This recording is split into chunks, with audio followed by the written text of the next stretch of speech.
Talaga namang naaawa si Idol Raffy Tulfo sa karanasang nagkaroon ang pamilyang Cañedo.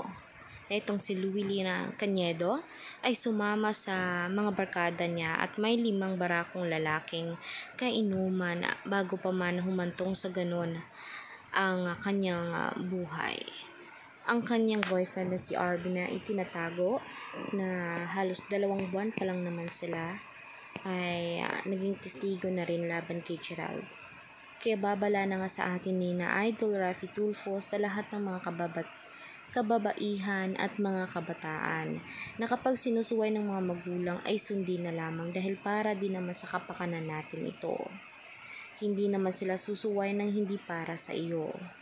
Lalo na't gabi na at nakuha pang gumala o minom kasabay ng mga barkada. Hindi natin na malalaman o masisiguro ang seguridad natin sa mga kasamahan natin kahit mga kaibigan pa natin yan. Madalas yung mga kaibigan natin ay may bitbiting barkada na hindi nyo din na alam kung sino sila at ano nga ba talaga ang puntarya nila.